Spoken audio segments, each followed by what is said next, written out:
il est 20h16, on va ouvrir le conseil municipal et puis les collègues émergeront quand ils arrivent. Bon, on va commencer par l'installation de 2 nouveaux conseillers municipaux. Donc, Monsieur Hamdi, qui est je vais pas dire un peu de la vieille, ça montrerait de respect, mais il y a un petit peu de ça quand même, parce que vous êtes un conseiller municipal chevronné. Donc, ravi de vous revoir au conseil municipal, Monsieur Hamdi. Et Julien Hustin, donc, qui est à peu près votre opposé d'un point de vue de l'expérience de l'institution, puisque c'est sa première expérience d'élu, je ne me trompe pas. Donc voilà.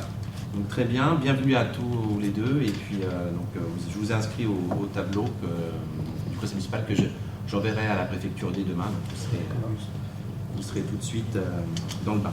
Voilà, on va procéder à l'appel nominal. Olivier Colesso présent, Catherine Ribaille, Laurent Direz. Présent. Alors Tao Lyon a donné pouvoir à Jean-Paul Algaron. Fabrice Cassada a donné pouvoir à Philippe Tadjilzik. Emmanuel Abel a donné pouvoir à Olivier Colesso. Philippe Arnaud, absent. Samira Awali, absent. Alexandre Bouzet. Présent. Isabelle Soulis. Présente. Béatrice Desrois. Présente. Georges Pambou. Présent. Virginia Riora, absente. Alors je ne sais pas si c'est des personnes qui vont venir plus tard, on va voir. Philippe Berenguer. Présent. Karine Lorteau. Présente. Anaïs Roy est en chemin. Qu'est-ce que je fais? Elle est en chemin. Je la mets absente et puis je vais marquer qu'elle est là tout à l'heure. Mathilde Hustin a donné pouvoir à Julien Hustin. Jean-Paul Algaron. Présent. Julien Hustin. Présent. Philippe Tadjilzik. Présent. Michel Romagnac est en route. Je la noterai à l'heure où elle arrive. Ahmed Saïd, absent. Pierrette Munier. Présent. Ali Bouchama. Présent. Fabienne Gillot. Présent. Grégory Ateba. Présent. Toufi Kamdi. Présent. Voilà.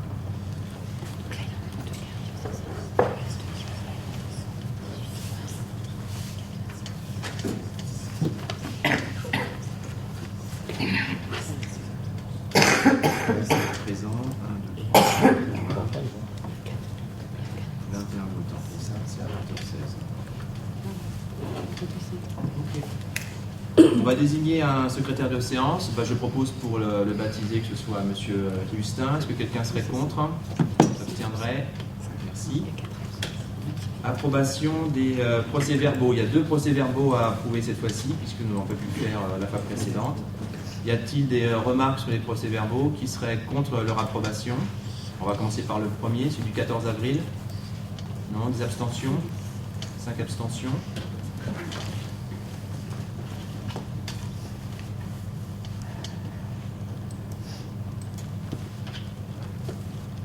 Quant au PV du 8 juin, y aurait-il des conseillers qui seraient contre son approbation? S'abstiendraient?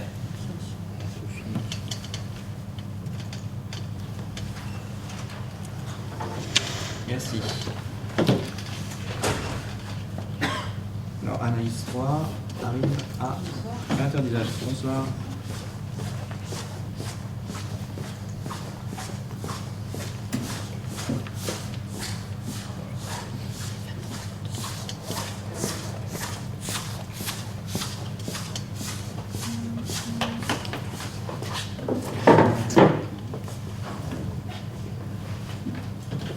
Tourner les procès-verbaux, si vous voulez bien signer au dos. J'ai noirci les cases des personnes qui n'étaient pas absentes les fois précédentes. Donc si vous voyez vos noms sur une case blanche, vous pouvez signer.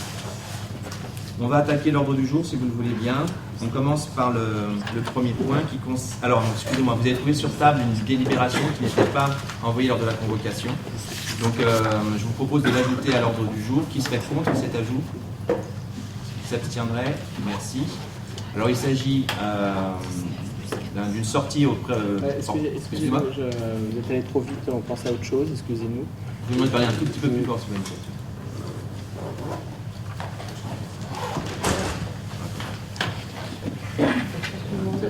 Installez-vous.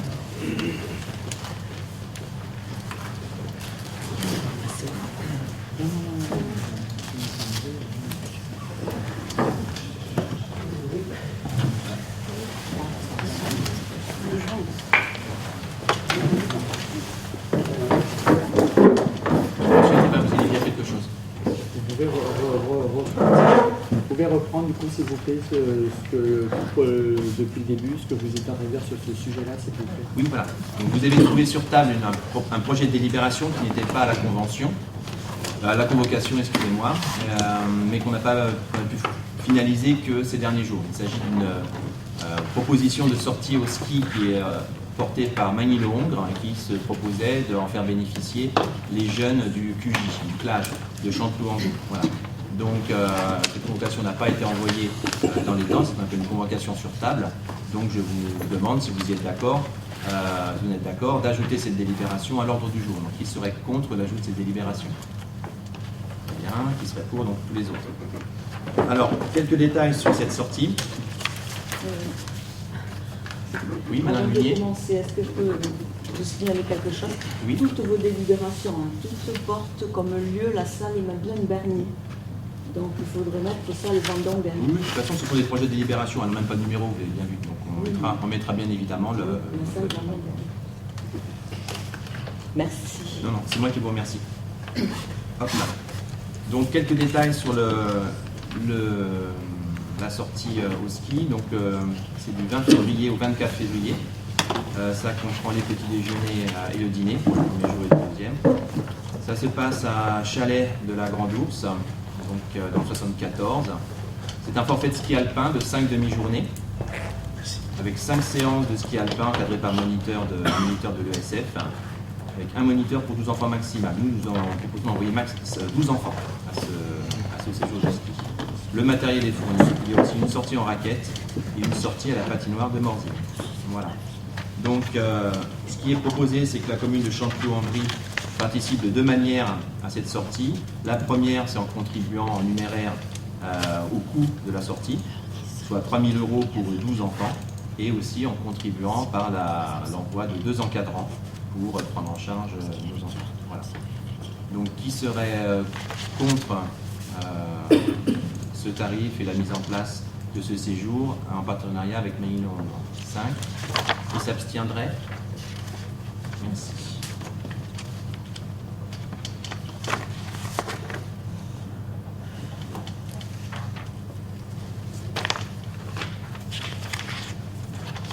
Le point suivant.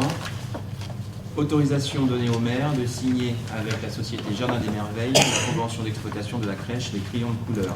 Donc ça fait maintenant 1 an que nous préparons le futur de la crèche des Crayons de couleur. Nous avons commencé par ne pas renouveler la convention qui nous lie à la Crescendo pour nous permettre d'avoir les mains libres pour éventuellement trouver un autre partenaire. Nous avons lancé, rappelez-vous, un tour de table auprès des différents opérateurs de crèches de Chanteloup-en-Brie, puisque maintenant il y en a plusieurs. Le mieux-disant nous a semblé être Jardin des Merveilles, et vous m'avez autorisé lors du conseil municipal précédent à entrer en négociation avec eux, de telle sorte de pouvoir présenter à l'Assemblée délibérante une convention que vous m'autoriseriez à signer. Vous avez pris connaissance de cette convention, elle a été annexée à la convocation. Y aurait-il des questions? Y aurait-il des oppositions? Moi, je voudrais dire qu'il y a des fautes dans le contrat. Non, on a coupé les micros parce que ça grésillait trop, c'était atroce. Pardon, je vais parler plus fort. Il y a des fautes dans le contrat, ça fait pas très français. Oui. À le concessionnaire, à le concédant. Oui, oui. Alors ça, je vous explique pourquoi, parce que c'est comme ça qu'a été désigné le concessionnaire et le concédant. Oui, mais mais effectivement, après, ça fait des quand on parle, quand on écrit, c'est au concessionnaire. Je pense que ça met. Donc, très bien, je pense qu'il faut qu'on repasse un petit peu. Et c'est tout le temps, c'est partout. Hein. Oui, oui, parce que c'est le. Comment dire? C'est du copier-coller. C'est pas un copier-coller, c'est un masque, c'est-à-dire que vous remplissez. Mais je suis d'accord avec vous, c'est pas très. Y aurait-il d'autres questions ou remarques? Non. On passe au vote. Alors, qui serait contre cette convention? 5. Qui s'abstiendrait? Merci.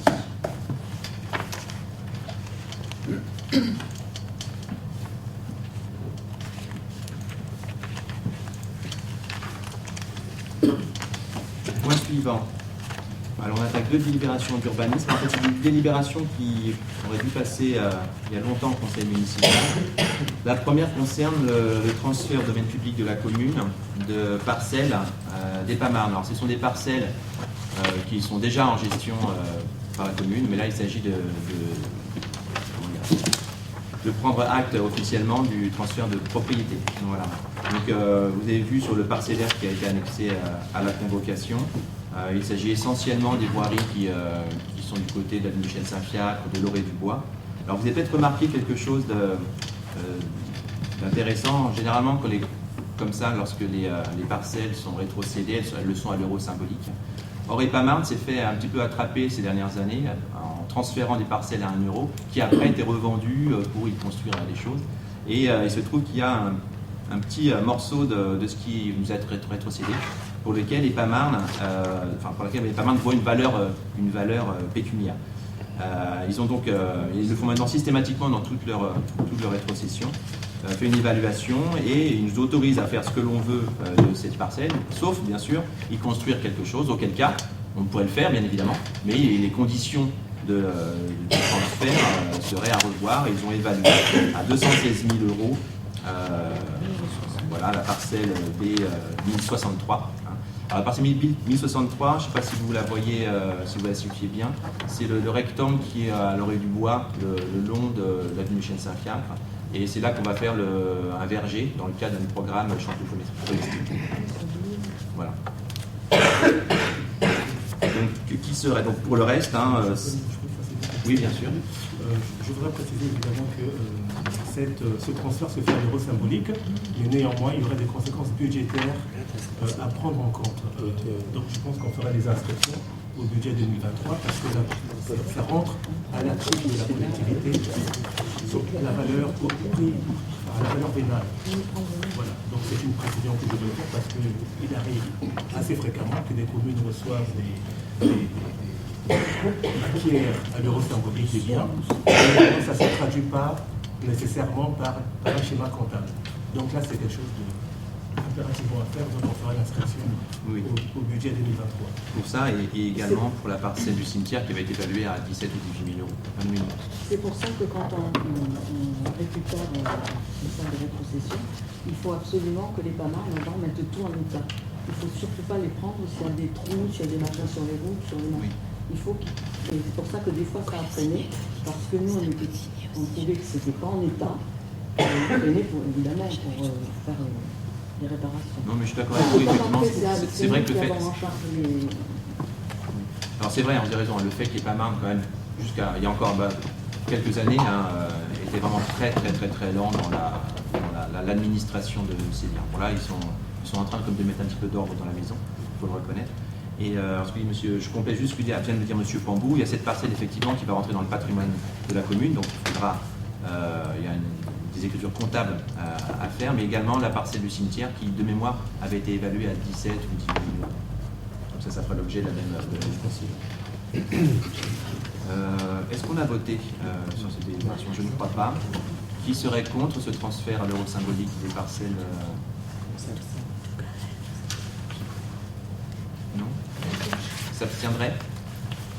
5 abstentions.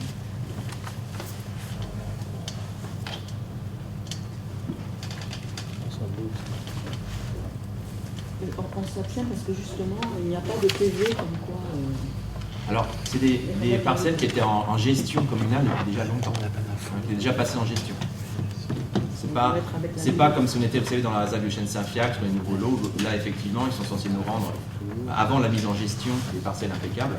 Là, la commune assure la gestion de ces parcelles depuis déjà plusieurs années. Point suivant, vente de la parcelle B347. Alors ça aussi, c'est quelque chose qui a été beaucoup de travail. La parcelle B347, c'est la fameuse parcelle qui portait l'ancien atelier municipal. Rappelez-vous, le conseil les services techniques se sont en prépossession du nouvel atelier municipal. Donc du coup, cette parcelle se trouvait non affectée. Donc la non-affectation de cette parcelle a été constatée par l'huissier, ce qui nous a permis de la sortir du domaine public et de la faire rentrer dans le domaine privé de la commune, avec bien sûr, nous avions l'idée de la vendre pour financer les investissements futurs de la commune. On a eu 2 obstacles en fait à cette vente, qui a été assez complexe à mettre en place. La première, c'est que tout d'abord, on a eu du mal à trouver des acquéreurs qui étaient prêts à mettre le prix évalué par France Domaine. On avait d'abord fait appel à l'agence immobilière de Chanteloup en leur disant qu'ils vont nous trouver un acquéreur, et ils n'étaient pas capables de nous trouver un acquéreur à ce prix-là. Ils estimaient que la France Domaine avait fait un calcul trop optimiste.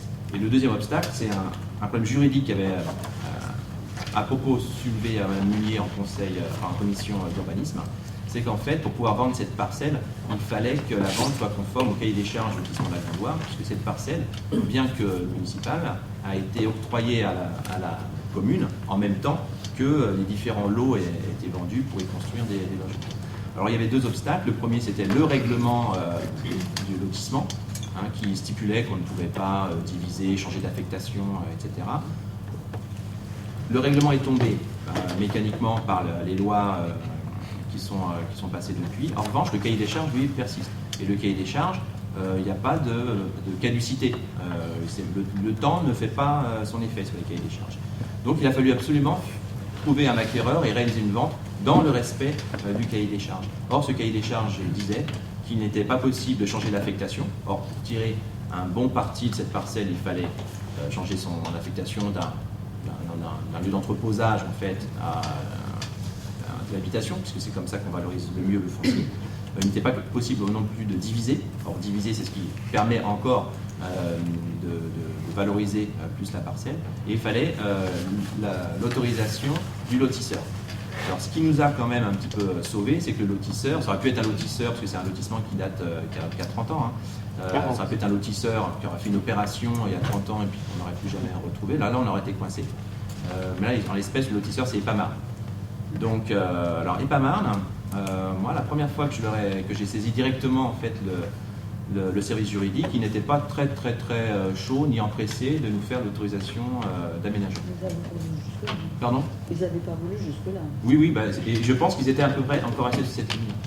Donc voilà, on avait deux contraintes, trouver quelqu'un qui était à la fois capable de mettre le prix qu'on attendait et puis d'obtenir l'autorisation lotisseur d'Epamarne. On l'a trouvé.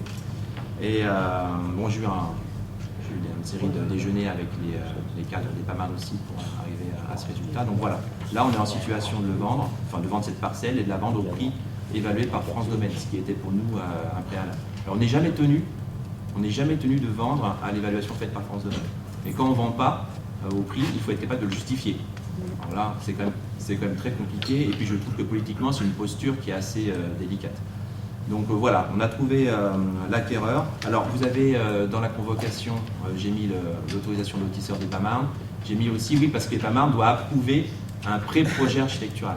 En fait, quand on réfléchit Epamarne, on réfléchit ZAC de la chaîne Saint-Fiacre, et on pense que tout ce qui est à l'extérieur n'est pas du domaine d'Epamarne. En fait, le domaine d'intervention d'Epamarne couvre l'ensemble de la commune. Ça va de Noisy-le-Grand jusqu'à, enfin, qui n'est pas France, jusqu'à Disney. Et donc, ils sont intéressés à tout ce qui se passe dans leur zone. Et donc il fallait obtenir un avis sur le... Alors c'est pas un PC que vous avez dans l'autorisation de lotisseur, mais c'est un projet pour lequel Epamarne donnerait son accord. Bien sûr. Je veux préciser que en fait, cette session, il s'agit d'un terrain à bâtir, et les terrains à bâtir en fait sont assujettis à la TVA.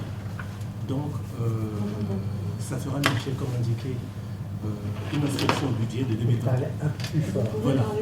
Ça fera l'objet d'une inscription au budget 2023, non pas au prix de 390 000 €, mais au prix hors taxe de 325 000 €. Donc, en fait, c'est une précision que je tiens quand même à donner. C'est un bien qui est soumis à la TVA que la collectivité devra reverser au service des impôts fonciers, au service des impôts des entreprises plutôt. Et autre chose que je voulais préciser, c'est qu'on peut profiter de cette ressource pour faire en fait un placement, un compte à terme. Les collectivités évidemment ont l'obligation de faire un dépôt de fonds au trésor, c'est des comptes non rémunérés, mais là c'est une dérogation à ce principe. On peut prendre des comptes au trésor, voilà, donc des comptes à terme, c'est des comptes qui sont rémunérés. Le taux affiché est de 2,10%. Donc je pense que c'est intéressant. Dans l'hypothèse où la commune n'a pas nécessairement de besoin de trésorerie. Donc on peut voilà. Non, on a des besoins budgétaires. On a quand même des besoins. Oui, mais pas nécessairement. Pas de trésorerie. Pas de trésorerie. Donc voilà, donc ça peut justifier un placement. Et ça peut évidemment donc c'est intéressant. Dans le cas de la gestion de la trésorerie. Pardon? On verra tout ça dans le DOB, j'imagine. Oui, je pense effectivement. Ça mérite une bonne réflexion parce qu'il faudrait se donner plusieurs pistes.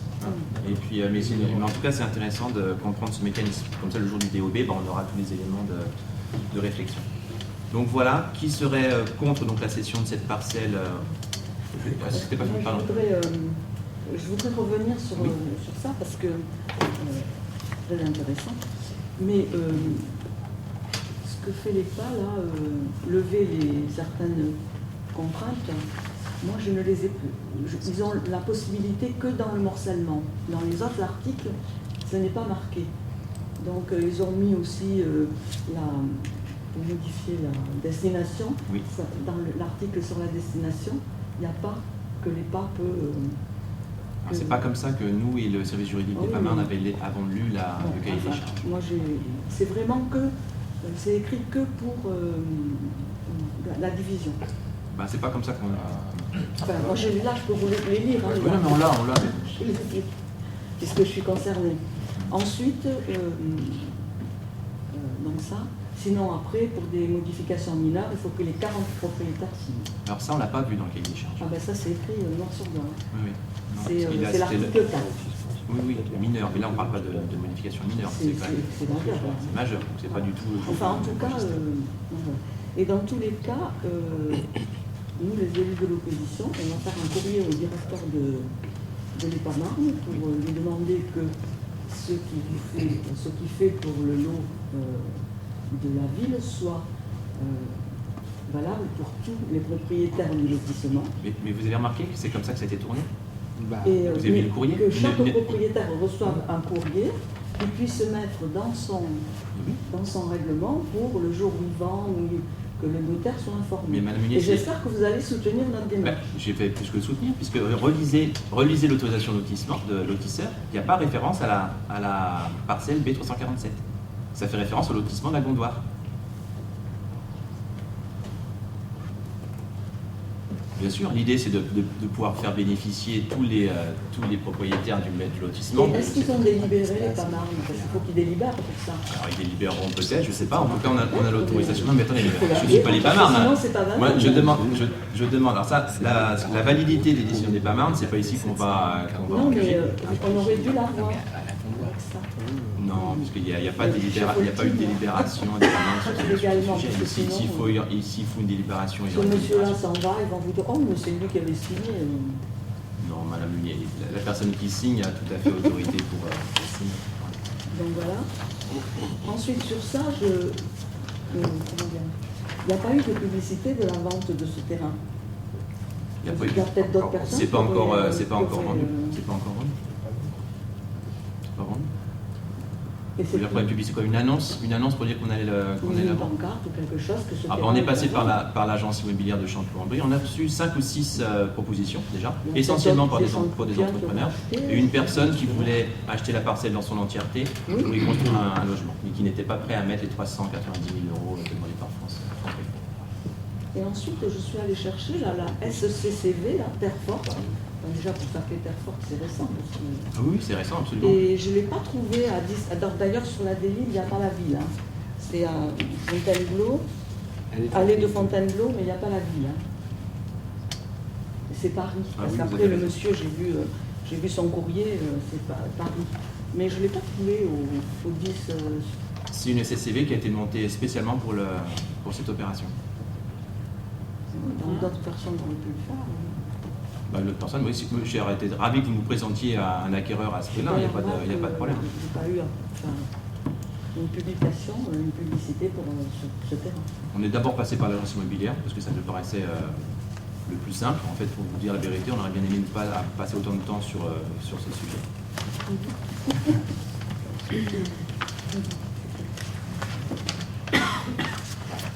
Donc je note qu'il faudra reformuler les coordonnées de la SCCV de l'acquéreur. Très bien. Monsieur Amdi, vous voulez vous exprimer? Non? Alors, qui serait donc contre cette vente?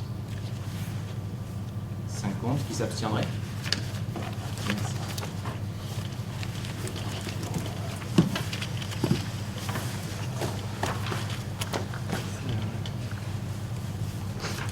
Passons maintenant à une série de délibérations qui concernent l'intercommunalité.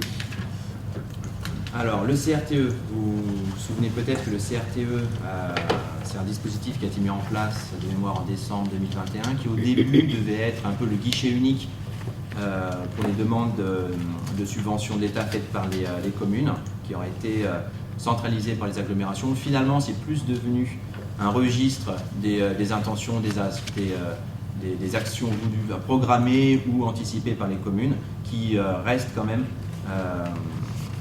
autonomes pour leur demande de subvention. Malgré tout, il y a toujours un intérêt à inscrire des projets dans le CRTE, parce que lorsqu'on fait des demandes de subvention d'État, des ETR, des îles, etc., eh bien, les services de l'État préfèrent subventionner les actions qui ont été inscrites au CRTE. Le CRTE privilégie les actions liées autour de les économies d'énergie, l'environnement, alors un peu aussi la mobilité, les PMR, mais pas tant que ça. Un peu le patrimoine, ils ont aussi élargi leur copie. Donc voilà. Donc là, on avait inscrit déjà au CRTE tout ce qui était le passage des points lumineux en LED. Et puis, on avait aussi une action qui était relative à la rénovation énergétique du Loupio, de l'école. La rénovation énergétique du Loupio, on va la décaler un petit peu et on va inscrire une nouvelle action dans le CRTE, puisqu'on a le soutien du département pour ça. Donc, c'est intéressant de chercher des compléments de subvention et surtout les soutiens techniques du département pour la renaturation et l'accessibilité de la cour de l'école primaire. Donc c'est une demande qui est assez ancienne, je crois que vous avez reçu aussi à votre époque, de refaire la cour du Loupio. Mais il ne s'agit pas de la refaire en bitume telle qu'elle, puisque c'est plus du tout dans l'air du temps, mais plutôt de s'inspirer de ce qui est fait dans les grandes agglomérations. Vous savez que ces cours de récréation oasis, je ne sais pas si vous connaissez le concept, donc des cours qui ont beaucoup de surfaces perméables, qui sont plantées, qui sont ombragées. Donc c'est à la fois lutter contre un îlot de chaleur majeur, puisque l'école de Loupio c'est quand même 1000 m² de bitume, et aussi permettre à la commune d'atteindre ses objectifs en matière de renaturation du sol, puisqu'il y a un programme qui est lancé au niveau de Marie-Gondoire, et de protection de la trame Couenne. Voilà. Il faut savoir que... Vous voulez parler, vous voulez vous exprimer? Il faut savoir qu'on a le soutien du département technique. C'est pour ça qu'en fin de conseil municipal, on va passer une délibération pour adhérer à ID 77, ce qui nous permet de coordonner toutes les ressources que le département met à notre disposition dans un seul dispositif. Donc voilà. Bien sûr, c'est un projet auquel on va associer le conseil municipal des enfants. C'est aussi pour ça qu'on avait un petit peu attendu avant de le présenter en conseil municipal. Donc voilà, il me semble que c'est un beau projet. Et c'est l'un des 3 qui est inscrit au fonds d'aménagement communal. Donc on a déjà 40% de subvention garantie. Ouais, juste il manquait des éléments, il y a des éléments qui nous manquent. Enfin, voilà, je trouve ça. Alors aujourd'hui, il y a 0 élément technique, par exemple. Oui, mais on vote sur quelque chose. Non. Vous votez. Non, mais vous êtes là. Vous votez sur l'inscription au CRTE. Par définition, au moment où on inscrit au CRTE, il n'y a rien. J'ai reçu les ingénieurs de la CAUE. Il ne faut pas fournir un dossier. Pardon? Il ne faut pas fournir un dossier. Et le dossier. Alors, dans le FAC, rappelez-vous, on a 3 actions. Le cimetière, l'annexe de la mairie et la renaturation de la cour du Loupio. Ça arrive en 3e. Donc c'est un projet qu'on va monter en 2024, pour être réalisé en 2023, pour être réalisé en 2024. J'ai eu un premier rendez-vous sur place avec les ingénieurs de la CAUE, très intéressant. Ils reviennent dans 2 semaines. Voilà, et c'est eux qui vont nous constituer le dossier. C'est ce qui est intéressant dans l'adhésion à l'ID 77.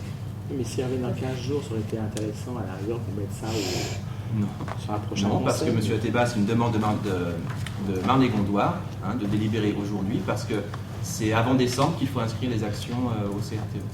Voilà. Donc c'est pour ça que c'est une délibération que j'ai mis dans la rubrique intercommunalité, parce qu'en fait c'est une demande de l'intercommunalité. Parce que là, on vous autorise à demander la subvention, mais on n'a pas de...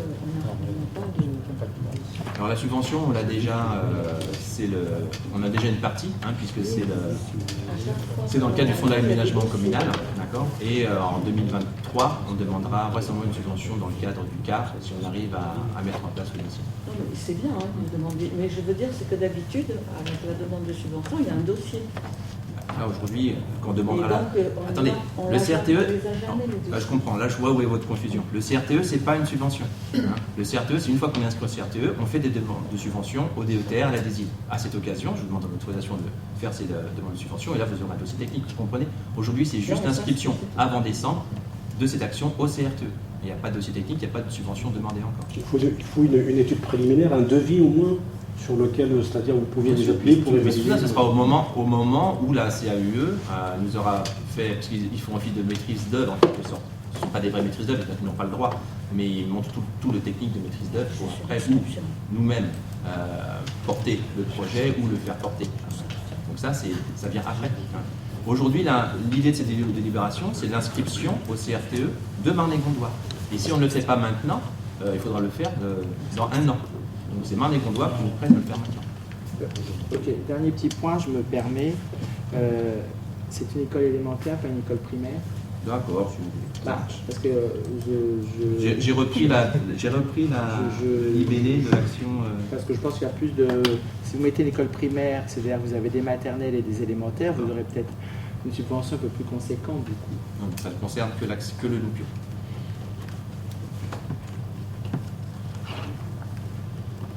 D'autres remarques? Non? Alors, qui est contre l'inscription de la renaturation de la cour du Loupio au CRTE? Qui s'abstiendrait?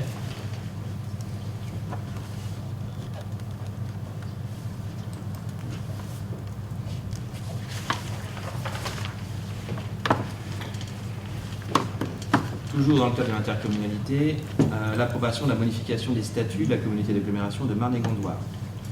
Là encore, c'est une délibération que nous prenons, mais pour confirmer une décision qui a été prise unanimement en bureau et en conseil communautaire, qui vise à donner 2 compétences nouvelles, vous l'avez vu dans le dossier. L'une qui autorise Marne-et-Gondoire à travailler à la constitution d'un SAGE, c'est une grande instance sur la gestion de l'eau, mais qui va bien au-delà de notre syndicat. Et l'autre, c'est une compétence nouvelle qui va permettre à Marne-et-Gondoire d'investir dans la création et l'entretien de bornes de recharge pour les véhicules électriques et les bateaux électriques à quai. Parce qu'il y a de plus en plus de bateaux de croisière et de petits bateaux de plaisance individuels qui sont électrifiés. Voilà. Donc ça encore, c'est une délibération, un modèle d'élection que nous recevons de Marne-et-Gondoire qui nous demande de la confirmer en conseil municipal. Donc qui serait contre cette modification du statut de Marne-et-Gondoire? Qui s'abstiendrait? Merci.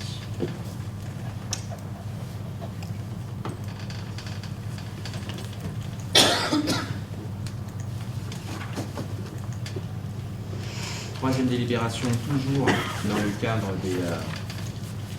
alors là, ce n'est pas des compétences de Marne-et-Gondoire, mais des compétences partagées. Je pense que M.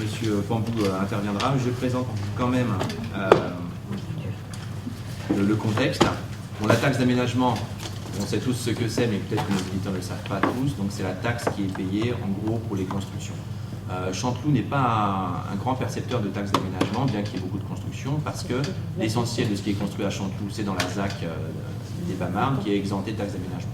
Donc en gros, selon les projets des particuliers éventuels, on touche chaque année quelques dizaines de milliers d'euros. Voilà.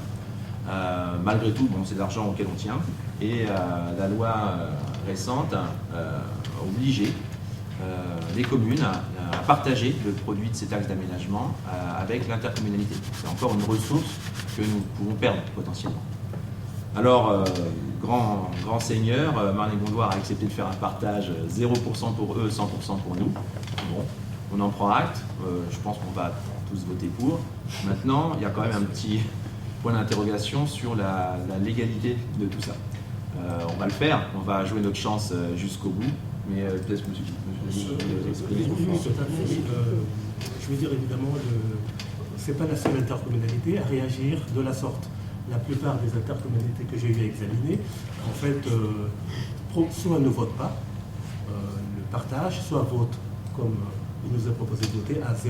Alors, qu'est-ce que ça traduit? Ça traduit aussi que certains, les députés, les sénateurs, etc., prennent des dispositions qui ne rencontrent pas forcément l'adhésion du terrain. Les communes, en l'occurrence de Marne-et-Gondoire, la commune de Chanteloup, voilà, n'adhèrent pas à cette disposition, c'est-à-dire qu'il y a des dispositions qui sont prises au niveau national, mais sans concertation avec le terrain. Donc on se retrouve dans des situations où on met les collectivités dans l'illégalité, comme l'a précisé monsieur le maire. Attends. Non, j'ai pas dit que c'était illégal. Non. Il y a un risque, c'est-à-dire que c'est pas ce que souhaite l'État. C'est pas ce que souhaite l'État. Il n'y a pas d'illégalité. Non, c'est une disposition qui dit qu'il y a une obligation de versement d'une partie de la taxe d'aménagement On va dire à ça. l'intercommunalité. On va mettre ça sur le plan politique. En fait, il y a un bras de fer. Là, il y a un bras de fer qui vient de s'établir entre l'État et le bloc communal, on va dire. Voilà. Qui gagnera le bras de fer? On espère que ce sera. Et donc cette délibération, en fait, s'assimile en quelque sorte à un vœu, à une motion. Oui. Le fait de voter à 0%. Dans le contexte où l'État, vu les charges supplémentaires des communes, essaye d'aider les communes, il ne va pas aller... Exactement. J'espère que vous aurez raison, Amélie. Après, on nous a comme soufflé pas mal de choses. Après, non, il n'y aura pas de problème au niveau de contrôle d'égalité, je ne pense pas. C'est plutôt au niveau de la loi de finances, il y aura certainement une réaction de l'État. L'unanimité à Marne-et-Gondoire.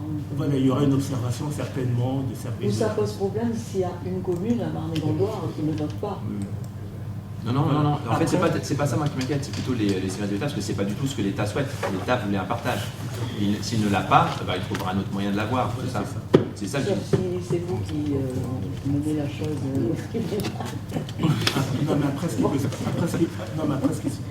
se passer, c'est que la préfecture peut considérer que les délibérations qui sont prises sont totalement invalides et nous redemander. Parce qu'en fait, la délibération doit intervenir avant la fin de l'année. Et la délibération qui est prise est valable pour l'exercice 2022. Ça veut dire qu'on devait normalement, si on respectait l'esprit de la loi, c'est reverser au titre de 2022 une partie de notre taxe d'aménagement, plus 2023. Donc cette délibération, et en théorie, était prévue pour être valable pour 2022 et 2023 également. Voilà, donc là, évidemment, en délibérant de la sorte, voilà, donc il faut attendre la réaction de la préfecture qui peut éventuellement demander de revenir sur. Je pense que c'est même pas la préfecture, c'est au niveau de la finance. La loi n'atteint pas cet objectif. Non, la préfecture est juste de la légalité. Voilà, donc en fait, ils vont être obligés de se positionner, à savoir si c'est légal ou pas légal du tout. Voilà, donc on prend les paris. Moi je dis que ça va être, si c'est légal, l'État va revenir derrière dans la prochaine loi de finances pour atteindre ces objectifs. Mais on verra bien. En tout cas, on tente notre chance. Pour l'instant, on est content que le partage soit comme ça, enfin je pense. Et, en plus, ça concerne Marne-et-Gondoire, quelque part. Nous aussi, c'est notre argent. Oui, mais nous, on délibère derrière la délibération de c'est ça, exactement. Oui. Donc, oui, mais alors, on est représenté à Marne-et-Gondoire. C'est-à-dire que là, bien évidemment, je pense que nos délégués communautaires ont parlé pour défendre leur commune. Donc ils ont demandé à ce que le partage soit celui-ci. Tout le monde était pour. Il y a comme des communes. Alors c'est vrai que la TA, c'est à peu près 2% de nos recettes, c'est comme de l'argent, mais il y a des communes de Marne-et-Gondoire pour lesquelles la taxe d'aménagement est source totale. Je pense qu'on ne va pas les citer là, mais le débat a été entre 0 et 0,1. 0,01. Voilà. 0,01, ça a été voilà, parce que le texte ne fixe pas de taux. Donc à suivre, en tout cas, ça c'est un sujet qui va falloir voir.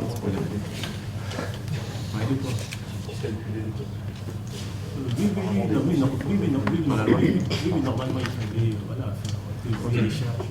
Bon, je propose de mettre au vote cette plus simple. Qui serait contre cette délibération?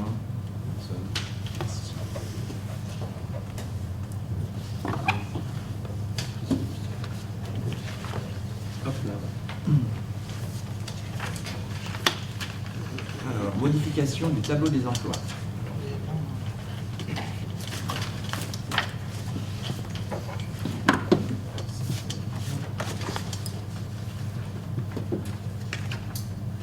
Alors, je vais vous apporter quelques petits détails parce que c'est quand on regarde à brut comme ça le tableau, on ne comprend pas très bien.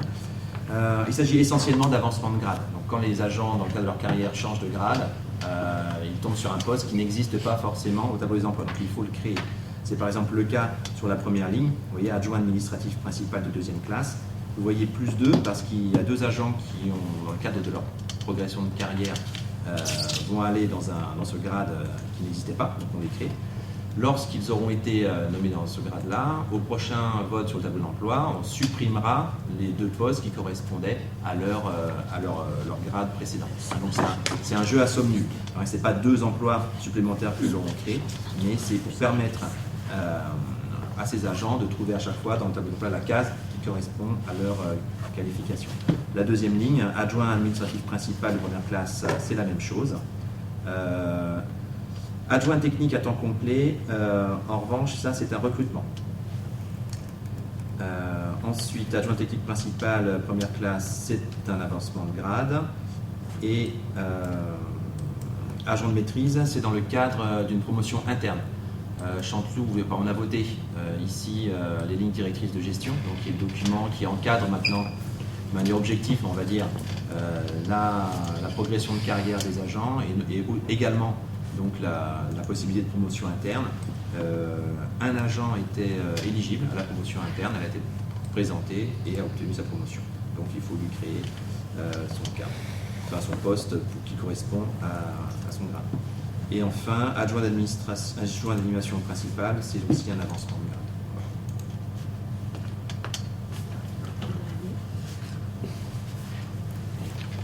Voilà. Le recrutement, c'est une dame de ménage.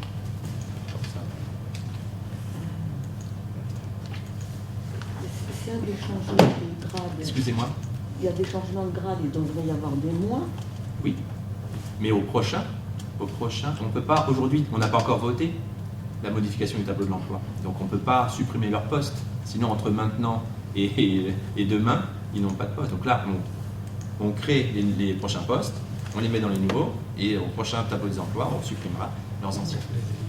Quelle est la part Oui.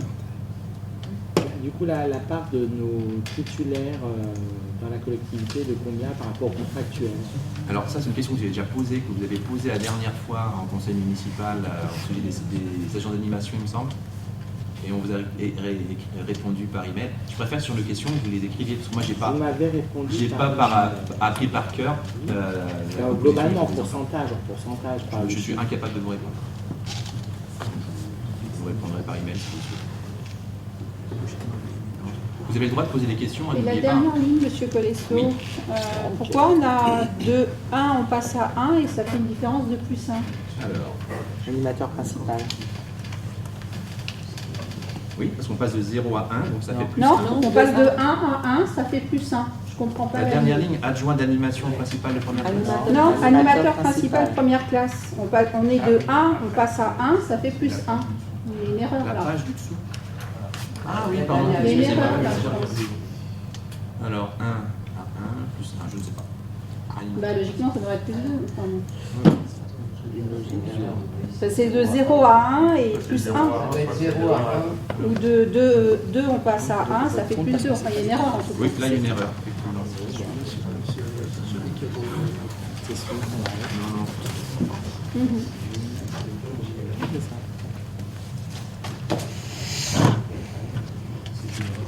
Oui, c'est une erreur matérielle. Justifié. Écoutez, moi, je vais me rapprocher du DRH. Madame Gillot, Pardon? je vais me rapprocher du DRH pour qu'il corrige le tableau. D'accord. Je ne sais pas si c'est un 0 qu'il faut mettre Oui, ou un. c'est ou un- soit 0 à, Voilà. à 1 ou En tout cas, ici, soit il y a +2, je ne sais pas. Et un point d'interrogation. En tout cas, il s'agit d'un avancement de grade. Il n'y a pas d'un. On vote pour l'augmentation de plus 1. Oui, si tu veux. Ouais, effectivement. Oui, c'est sûrement le +1 qu'il faut garder. Merci pour cette observation. Donc, et du coup, il y a donc eu du recrutement contractuel pour pallier les besoins de la collectivité. Il y a des recrutements Vous avez fait contractuels. des recrutements contractuels pour pallier les besoins de la collectivité. On fait régulièrement des recrutements contractuels, mais pas que. On a aussi des recrutements par voie de mutation, donc qui sont des titulaires.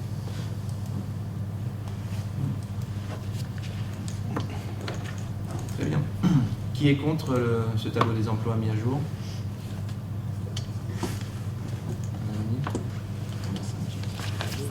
s'abstiendrait? Merci.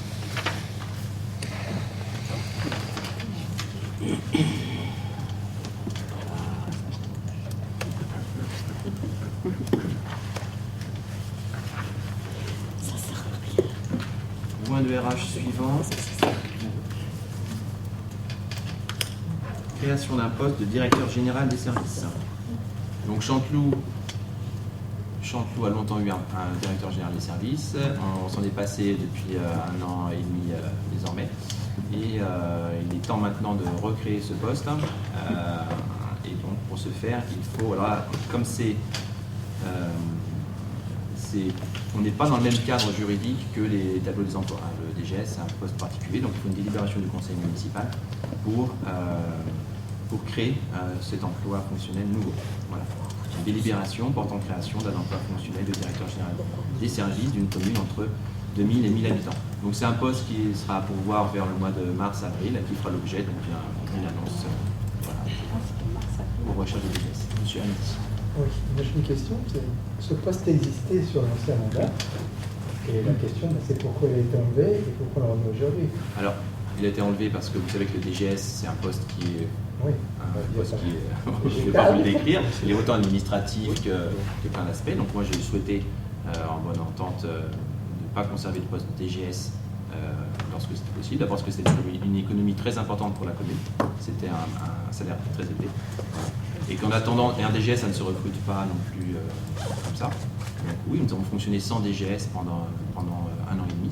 Et maintenant, il est temps, puisque la commune était bien réorganisée, on a fait des nouveaux recrutements, pratiquement tous les directeurs de services sont nouveaux.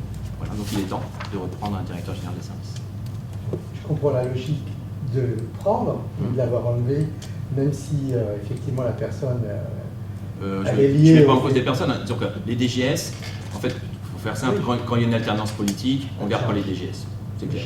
Voilà, mais vous auriez pu prolonger à ce moment-là. Et en plus, prenant un nouveau mandat, c'était le plus intéressant. Parce que le coût, il l'aurait là. Hein. Ah oui, mais on a quand même gagné, on a quand même gagné de quoi financer un skatepark avec. C'était quand même. Si vous le reprenez, c'est que vous en avez besoin. Je comprends très bien que vous en ayez besoin. On en a besoin. Et je veux dire un truc, c'était une chance aussi pour moi de pouvoir avoir le DGS, parce que ça m'a aussi obligé un petit peu à m'intéresser vraiment dans le détail au fonctionnement d'une commune. Vous voyez ce que je veux dire? Je n'ai jamais pu m'appuyer sur un directeur général des services. Donc je connais la commune sur le bout des doigts, c'est sûrement grâce à ça. Mais je suis d'accord avec vous, c'est pas le format normal d'une commune catholique. Dans une commune comme la nôtre, il faut un DGS. Donc là, on sort de cette situation. On rentre dans une phase de normalité, on va dire. Et puis voilà, et ça en fait partie. Alors, qui serait contre la création de cet emploi de DGS? Qui s'abstiendrait? On est contre. Vous êtes contre? Alors, non, mais il n'y a pas de problème, mais M. Hamdi va être pour. C'est un ensemble. Moi, je vais m'abstenir. Vous abstenez? Et pour vous, M. Hamdi, cette abstention, c'est une façon de dire, voilà, il aurait fallu garder. Voilà, c'est exactement. C'est ce qu'on pense. Voilà. Vous auriez pu recruter un autre DGS. Moi, j'entends parfaitement la logique. Effectivement, les alternances, on change les DGS, c'est tout à fait logique. Et ça, il y a totalement tout à fait laisser pas sur les postes pour justement. Voilà, ouais. On entend vos arguments de. Alors en même temps, trouver un DGS, c'est pas si simple que ça. Pour une commune comme la nôtre. Oui, parce qu'en fait, les grosses communes, il n'y a pas de difficulté. Les postes sont suffisamment intéressants. Pour une commune comme la nôtre, qui est déjà, c'est pas une commune facile, parce qu'on a les complexités d'une vraie ville, etc. C'est pas facile de trouver un. Donc, il n'était pas besoin de se précipiter. Voilà. On avance et on arrive maintenant aux délibérations financières. Alors nous avons deux décisions modificatives. Alors pourquoi deux et pas une? En fait, c'est lié à une limite de notre logiciel. Le logiciel qu'on utilise, JVS, ne permet pas dans un même acte d'avoir une inscription de recettes et un versement de recettes. Donc on fait du coup deux décisions modificatives, l'une pour acter des recettes nouvelles et l'autre pour reverser ces recettes à différents postes. Voilà. Donc la décision, vous voulez présenter les DM, monsieur Bambou? Oui, donc la première, voilà, comme l'a expliqué monsieur le maire, on vous présente exceptionnellement, et c'est évidemment ça assez rare, 2 décisions modificatives au cours de la même séance. Évidemment, on aurait pu fonctionner en une seule décision, mais manifestement, les contraintes sont liées au logiciel que nous ne garderons pas, parce que c'est vraiment...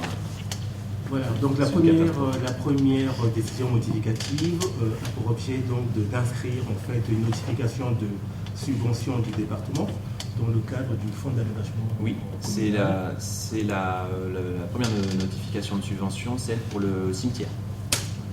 Voilà, donc le montant est de 50 800 € en recette donc.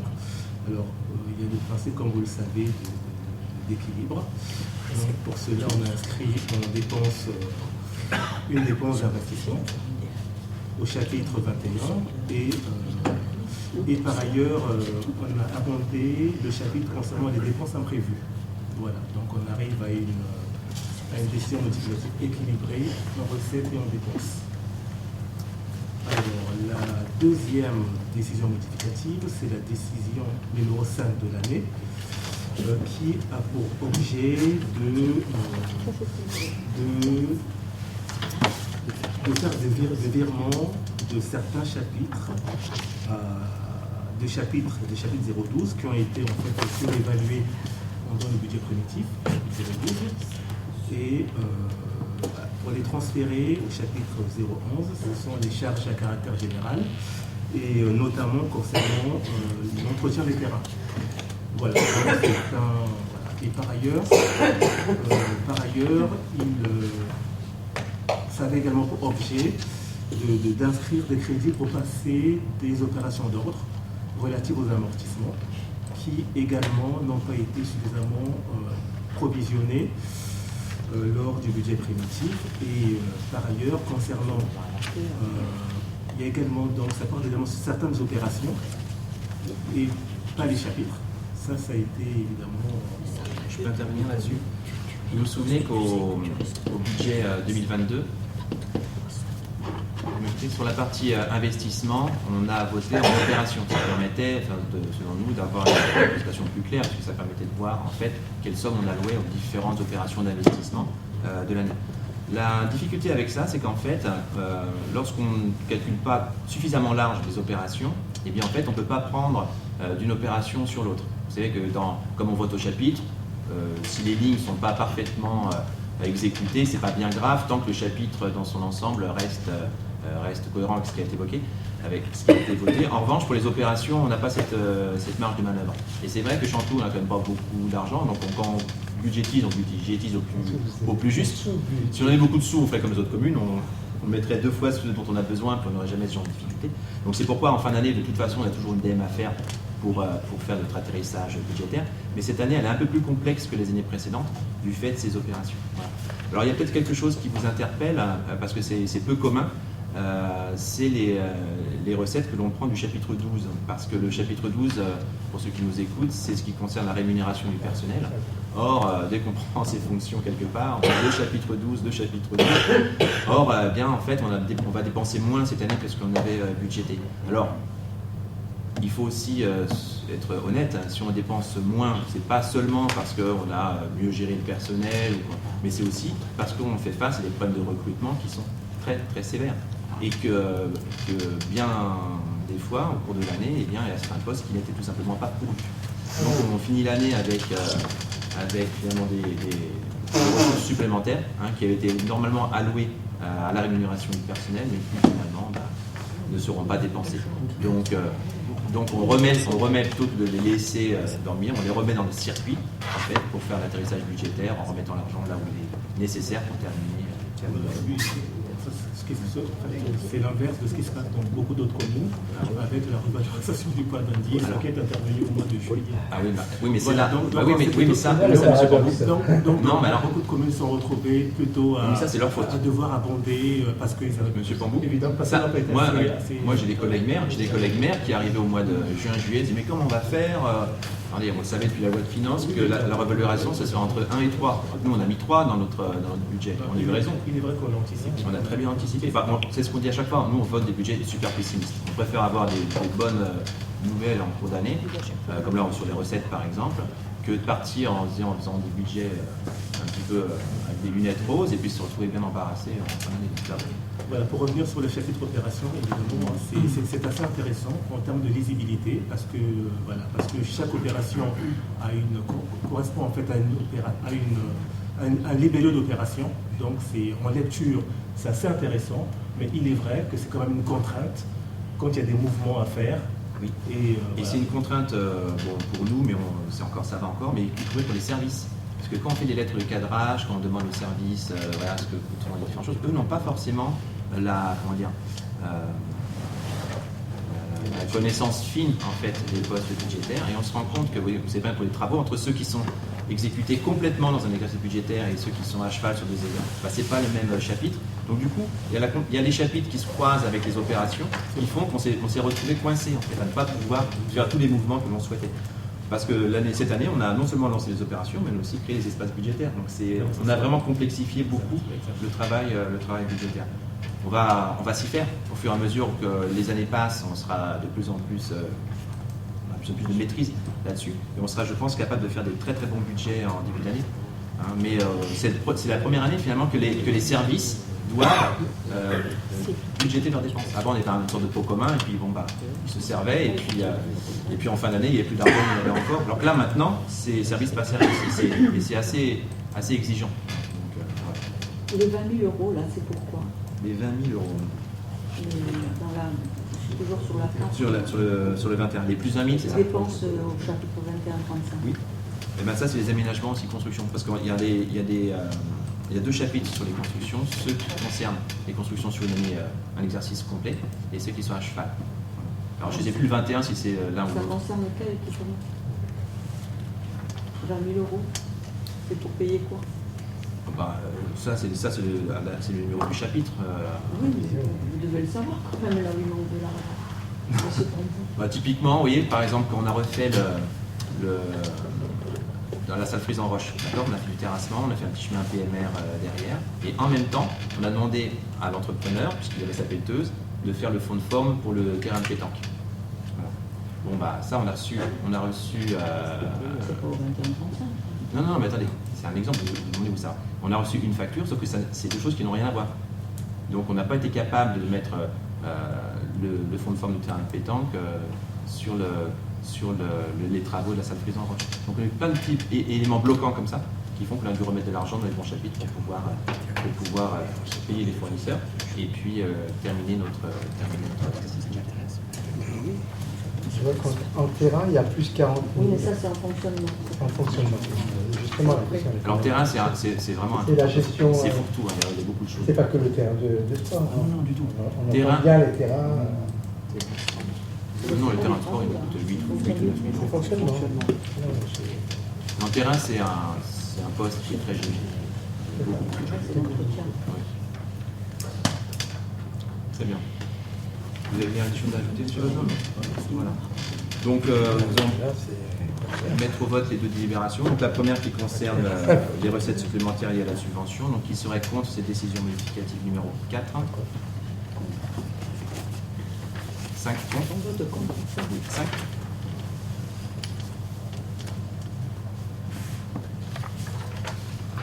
Et la décision modificative numéro 5 qui ventile les recettes nouvelles sur les nouveaux postes. Qui serait contre?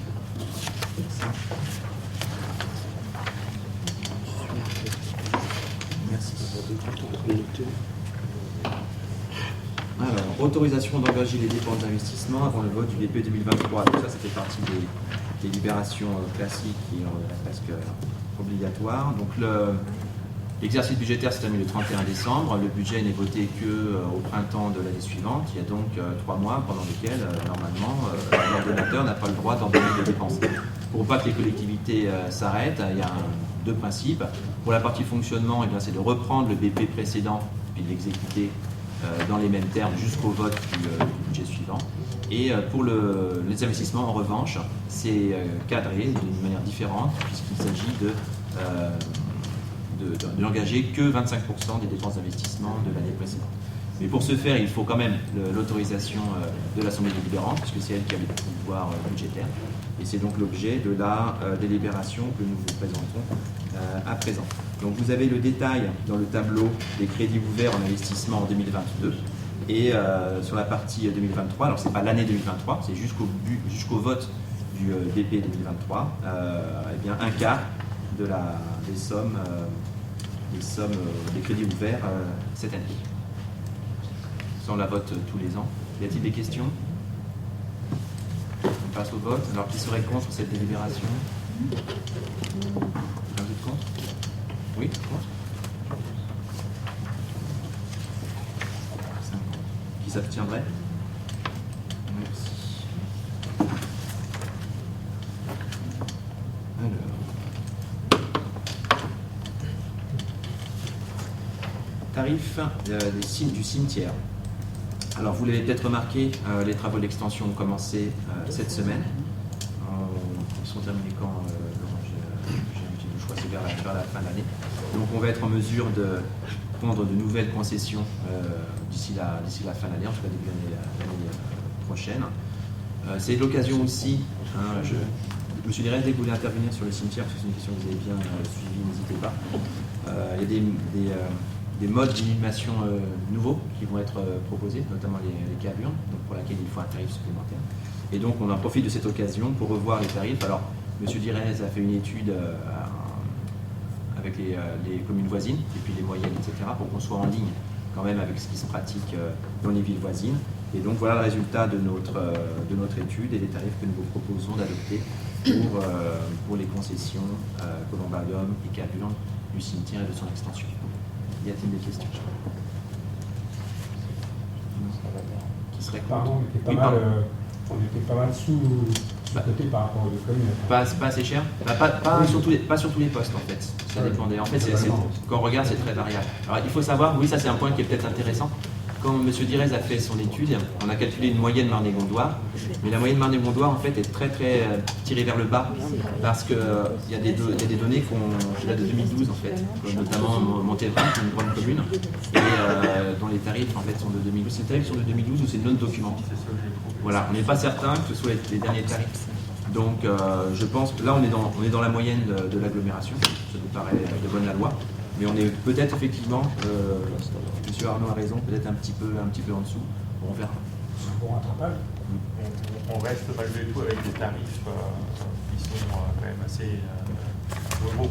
Voilà.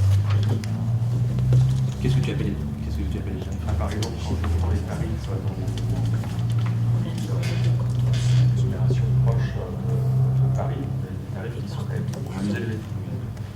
Voilà. Oui, et à Chanson, on n'a pas beaucoup de terrain. Ah oui, c'est vrai qu'après cette extension,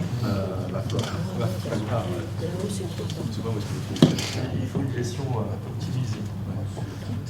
En même temps, l'évolution des modes d'inhumation fait que peut-être qu'on aura moins de foncier. C'est pas moi, c'est Il faut savoir que dans les contrats de fait, déjà, on est à plus de 50% pour les crémations. Très bien. Donc qui serait contre ces tarifs? 5 contre. Qui s'abstiendrait? Parce que Oui, pardon. c'est les tarifs du cimetière. C'est les tarifs du cimetière. Parce que la hausse est trop importante. La hausse est importante? Où est-ce que vous avez vu une hausse? Ah oui, d'accord. Mais enfin, on reste quand même bien en dessous des... On est dans la moyenne du secteur de ce que j'ai lu. Ok, mais bon. La hausse est importante. On en prend. De plus en plus, les personnes ont des assurances malgré tout. Et là, c'est la collectivité qui finance. Et qui continuera de financer. Parce que j'ai moins d'être à l'écoute.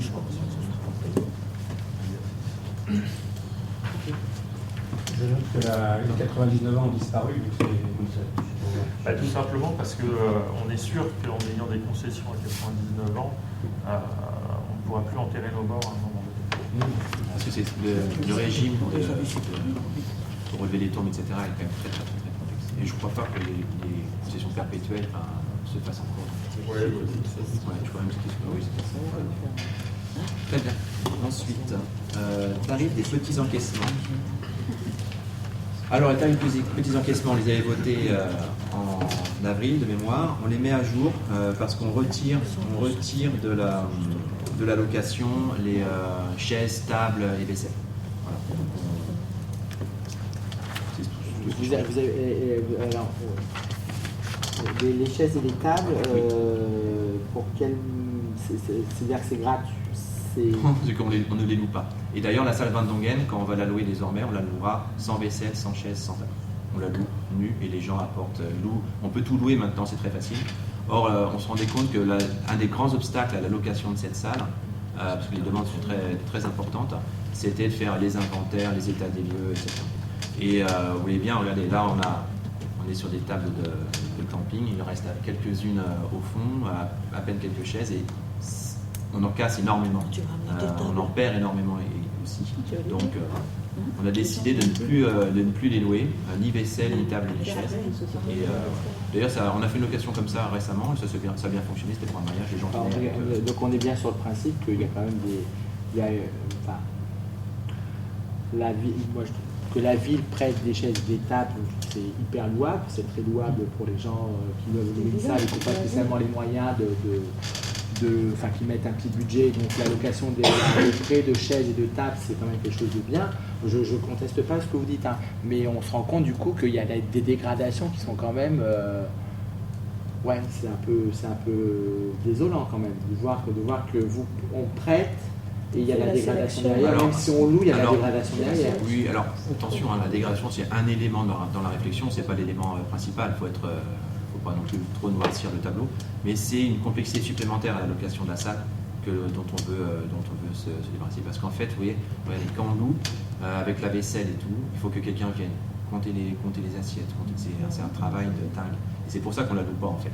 C'est parce qu'en fait, il faut un agent qui viendrait le vendredi avec les gens, on aurait la remise de clés, faire un état des lieux, refaire la même chose à la restitution. Et finalement, on bride les gens qui aimeraient la louer parce que beaucoup de gens n'en demandent pas tant finalement et ils seraient bien heureux de pouvoir avoir cette salle. Donc en enlevant la location chaises, tables et vaisselle, on va pouvoir répondre à plus de demandes de personnes qui veulent louer la salle. Oui, mais il faut que les personnes elles louent à l'extérieur. Oui, tout à fait. Donc il y a un critère d'argent qui fait la sélection. Là, c'était pas gratuit non plus. C'était pas gratuit. C'est dommage pour les champs-pieds. C'est pas dommage pour les champs-pieds parce que vous savez, cette salle, on pourrait la louer trois fois par jour pratiquement. Mais on ne le fait pas parce qu'on n'arrive pas à organiser les états des lieux. C'est-à-dire que les gens vont devoir louer des tables et les faire venir. Ça se fait très bien, il y a quelqu'un qui l'a fait il y a 3 semaines. Et les tables ici, très, très les bien. chaises. Ouais. Et ça veut dire que les tables et les chaises ici, il faut aussi les retirer. Non, pas forcément, on va réaménager 2-3 trucs. Nous, on aura toujours besoin de tables et de chaises. On aura toujours besoin. Ce sera pour nous. Monsieur le maire, la caution 50 €, c'est pas une erreur. C'est très faible, une caution 50 € pour les salles en longueur. Non, bah ça. Non, c'est pas la location. Caution de 3 salles en longueur, je sais pas.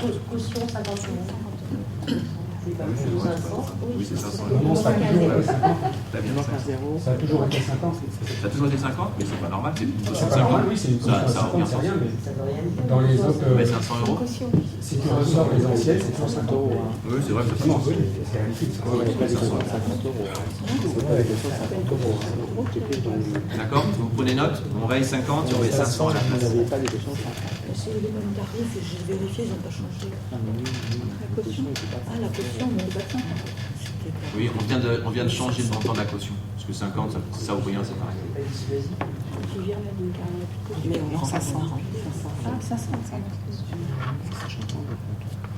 Ça marche, on peut mettre au vote. Donc qui serait contre ces nouveaux tarifs d'encaissement? 5 contre. Moi, je suis contre par rapport à la vaisselle et les tables. T'as plutôt les tables ou les chaises. Je pense que c'est normal.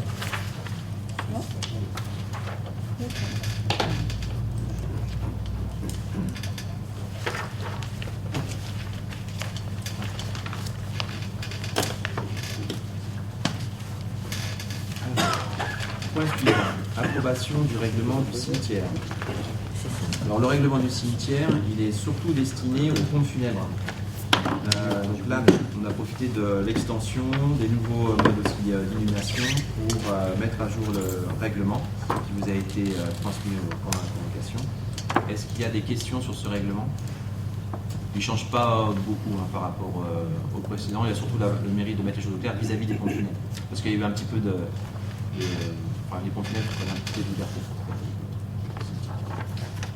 Bon, si vous êtes d'accord, on va passer au vote. Donc qui est pour enfin, pardon, qui est contre? Personne? Qui s'abstiendrait?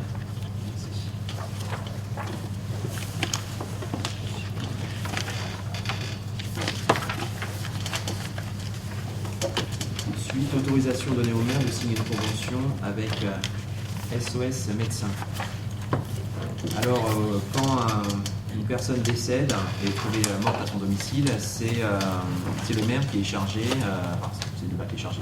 Lorsque la famille des défunts n'ont pas pu trouver de médecin pour constater le décès, ils se tournent vers le maire qui doit trouver une solution. Alors moi, ça m'est arrivé 2 fois depuis le début. Une fois, j'ai pu réquisitionner un médecin, parce qu'on avait encore un sur la commune qui s'est déplacé, donc ça c'est à peu près bien terminé, mais c'est de plus en plus compliqué. Et c'est comme des situations qui sont très difficiles pour les familles de migrants, pour aussi les officiers d'état civil. Et Mané-Gondoire nous a encouragés à signer cette convention avec SOS Médecins, parce qu'ils offrent ce service en fait. Et d'autres communes l'ont fait et ça a l'air de bien fonctionner. Donc moi ce que je vous propose aujourd'hui, c'est de signer une convention du même type qui permet, en cas de décès à domicile, dans les heures qui suivent, d'avoir un médecin qui constate le décès. Tant que le décès n'est pas constaté, rien ne peut se passer. Moi j'ai vu des cas où les corps étaient déjà depuis 3 jours avant de l'entamer, ça c'est vraiment très fort. Donc voilà, c'est une convention qui a fait ses preuves dans d'autres communes et qu'on vous propose d'adopter également pour nous.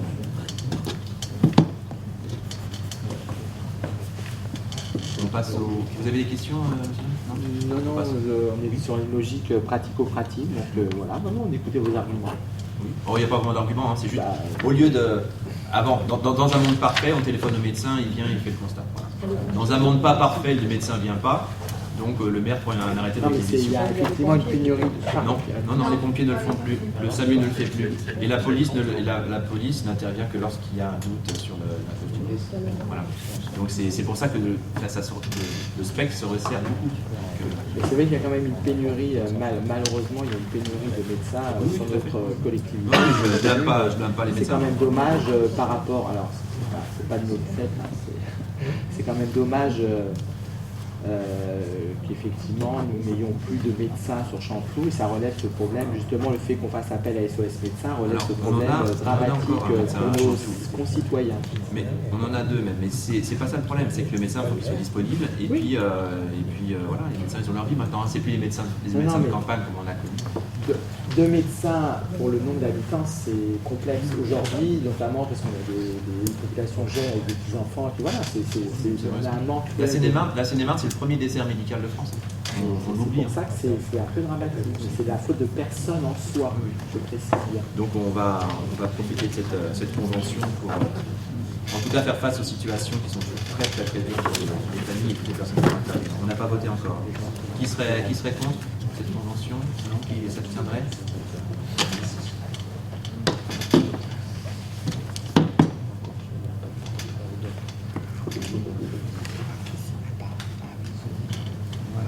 Élection au CCAS. Alors vous l'avez compris, comme Madame Chevalier a démissionné du conseil municipal, a démissionné par la même occasion du CCAS, je parle sous le contrôle de Madame Dubail. Il convient donc de procéder à une nouvelle élection. Alors c'est une élection de liste, le CCAS. Est-ce que vous souhaitez déposer une liste ou est-ce que d'autres conseils municipaux souhaitent présenter une liste? Non, ok. Donc ça va être assez simple. Est-ce que vous seriez tous d'accord pour voter à main levée pour la seule liste qui se présente? Ça veut dire faire oui, c'est ce qu'on avait fait la dernière fois. D'accord. Donc si vous le voulez bien, là, il y a une liste donc, qui est présentée, donc composée de Catherine Ribaille, Michel Romagnac. Pardon? Je crois que ça a été non la réponse. La réponse est non. Ah, vous ne voulez pas voter à main levée? Non. Donc vous voulez faire des petits papiers? Ok. Pour une liste unique, hein. Il n'y a qu'une liste, hein. Il n'y a pas de panachage, rien du tout. D'accord. Alors on vote. papier.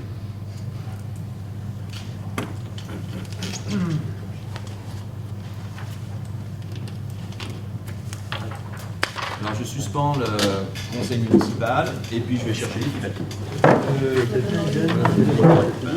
Vous voyez quelle heure? Merci.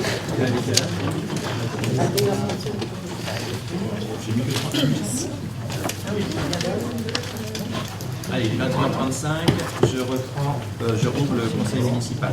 Alors, les opérations de vote vont être menées par le plus jeune du conseil municipal, qui se trouve être...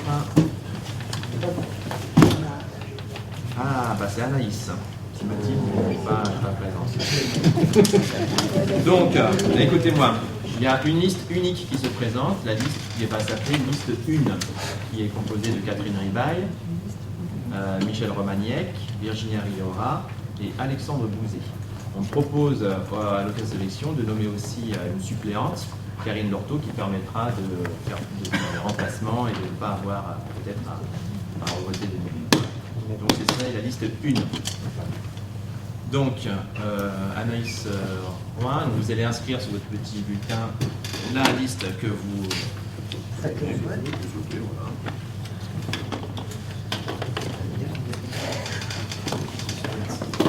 Anaïs, c'est bien? Tu tournes et puis tu connectes les votes et après tu vas vider, tu mettras là où il n'y a personne, tu compteras, tu vas compter les bulletins à voter. Les bulletins.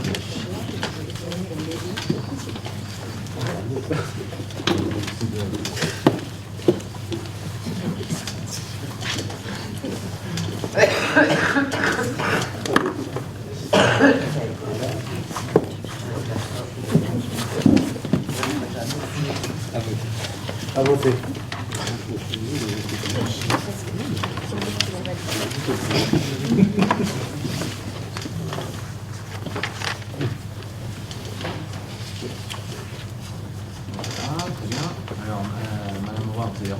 Vous allez renverser sur la table et compter les bulletins, s'il vous plaît.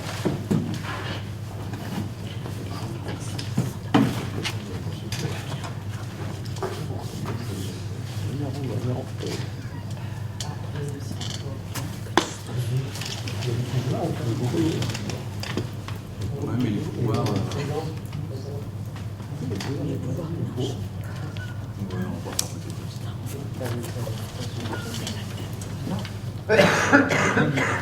Combien? 20 bulletins. Moi j'entends. 20 bulletins. Et les pouvoirs, Mais les pouvoirs. Non, on va pas faire voter les absents, on va juste faire voter les personnes qui sont là. C'est nouveau. Bon, vous voulez faire voter les pouvoirs? Bon, ok, ça marche. Alors ceux qui ont... non, Voter, hein. non, c'est une libération, c'est pas une élection. Ça correspondra pas. Non. Les absents n'ont pas de consigne, oui. Non, ça correspond. Non, les pouvoirs. C'est pas grave, on remarquera qu'il y a eu 20 participants au vote et que voilà, on n'est pas obligé d'avoir un taux de participation. Mais les pouvoirs, ils ont donné délégation à leur... Ceux qui ont donné pouvoir Ne votent pas. Ils n'ont pas donné de consigne. Oui, mais ils ont donné... Ah, alors... Ça, c'est vous. Nous, on vous a demandé un vote parce qu'on aurait pu présenter une liste. Si on avait présenté une liste, Non, mais on va faire... Non, mais si vous avez présenté une liste, on aurait... Alors donc vous auriez dû le prévoir, ça aussi. C'est pour ça que je suis désolé de vous avoir embêté. Non, mais... je pense que c'est plutôt vous qui vous embêtez. Là, c'est filmé, je vous signale, donc ça va amuser beaucoup le respect de la démocratie, monsieur, c'est qu'on aurait pu présenter une liste, vous aurez dû prévoir qu'on présente une liste. On n'a pas présenté, ça c'est notre choix, mais on vous n'avez a pas demandé fait à voter l'histoire la dernière fois, dans tous les instances auxquelles on participe, si tout se passe en bonne intelligence. Mais si vous voulez faire mieux, il n'y a pas de problème, oui, on joue le jeu. Vos pouvoirs, les personnes qui ont des pouvoirs, ont donné délégation. Alors, qui a des pouvoirs, qui a donné des pouvoirs ici? Il reste des petits bouts de papier. Il y a 4 pouvoirs. Il y a 4 personnes qui ont des pouvoirs. Un bout de papier, voilà. Il y a 4 personnes qui ont des pouvoirs. Moi j'en prends un.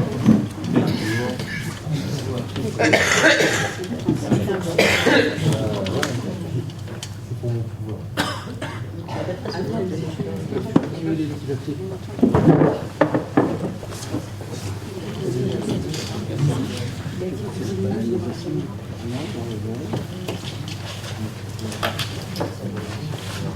Je dis que les pouvoirs, c'est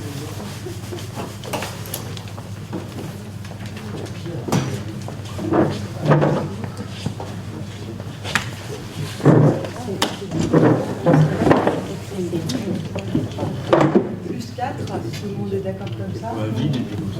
Le 24.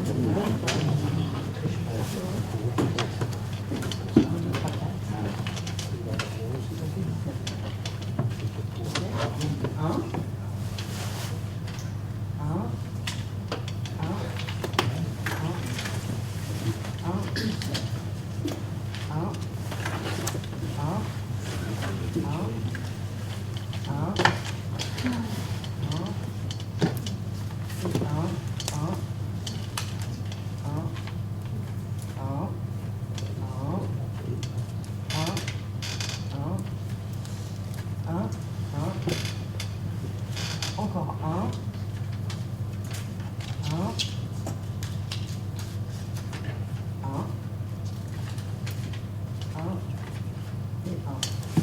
Comptez, donc tout est pour 1, mais il y a combien au total? Avec quel bouton? 24. Oui, on va. 1, 2, 3, 4, 5,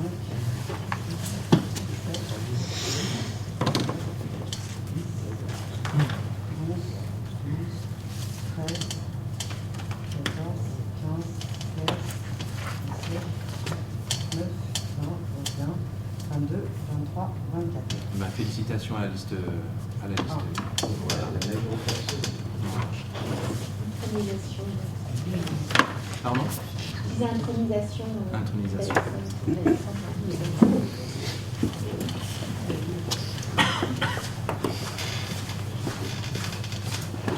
Allez, après cette séquence humoristique, on reprend le groupe du conseil municipal.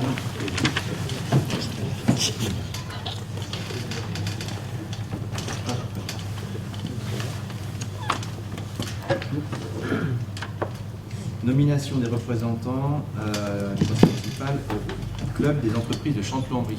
Alors une association est en train de, vous savez que c'était dans le programme électoral de créer un club des entreprises et on l'a pas fait depuis 2 ans parce qu'on ne sait pas trop non plus qui le faire et comment. Et une Chanteloupienne nous a proposé de faire une forme associative, ce qui nous permet une très bonne idée.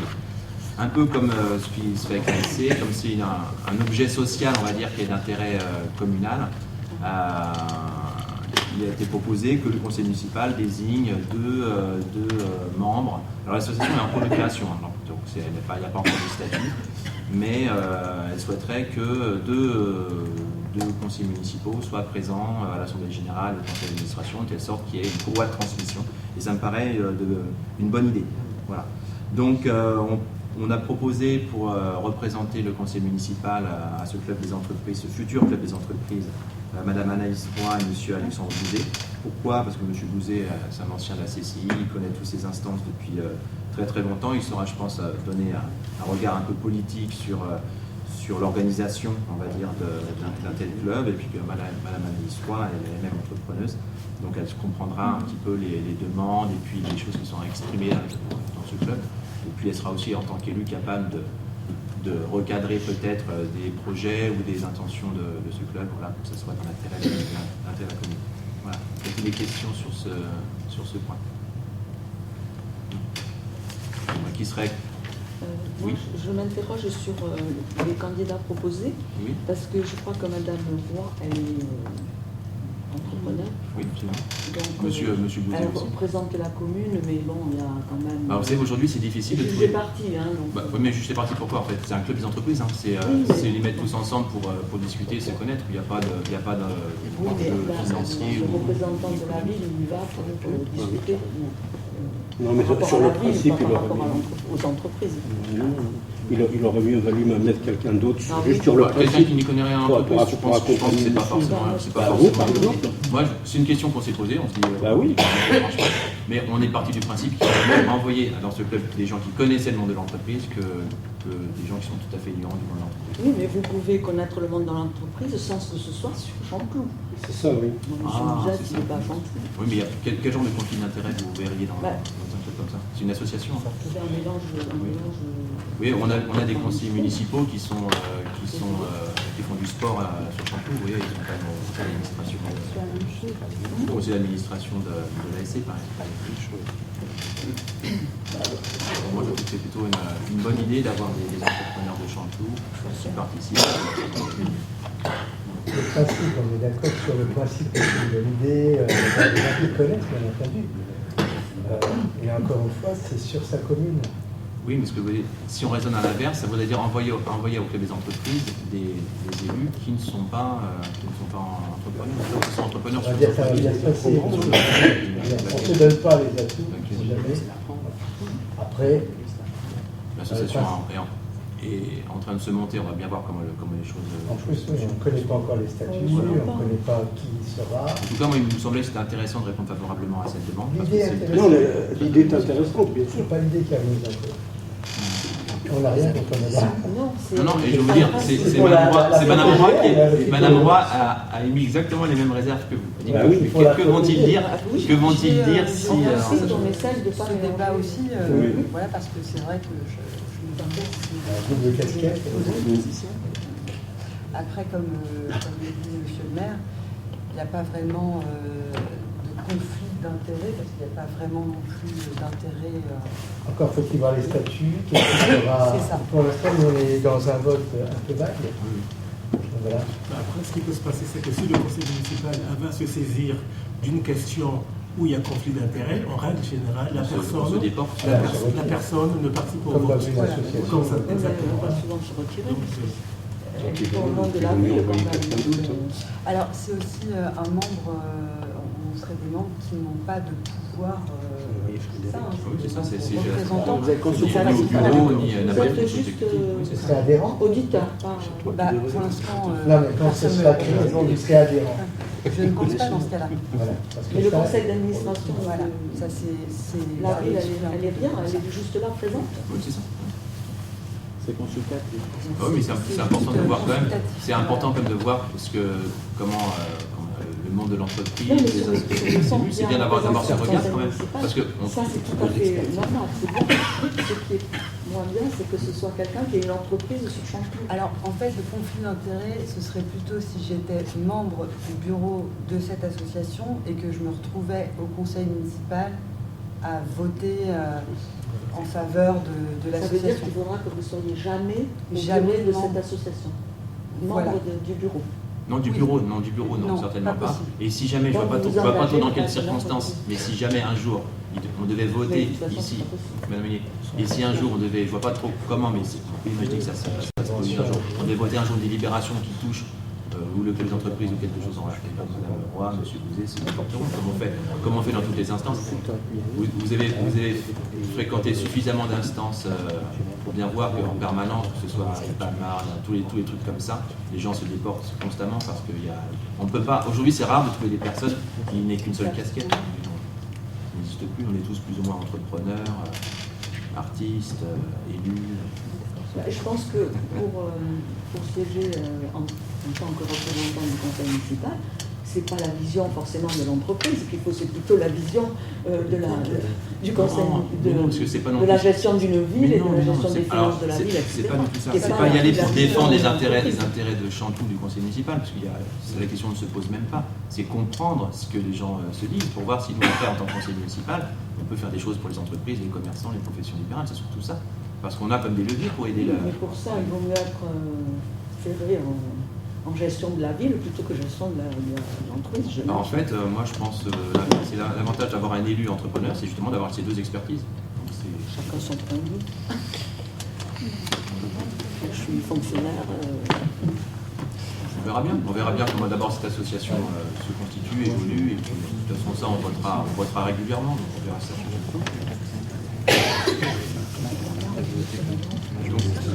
Diffuser après une fois que les statuts seront. Ah oui, bien sûr.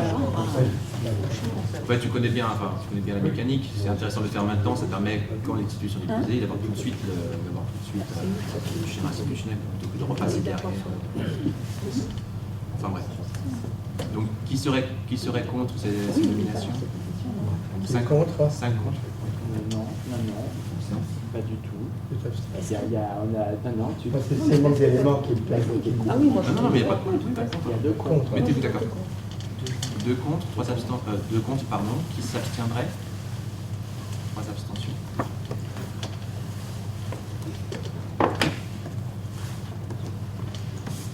Encore une première fois, moi j'ai bien comme Oui, non, mais on a bien compris. Je prends personnellement. Mais je pense que vous verrez, ça fera à l'usage, c'est quelque chose qui sera très positif. On est là aussi pour.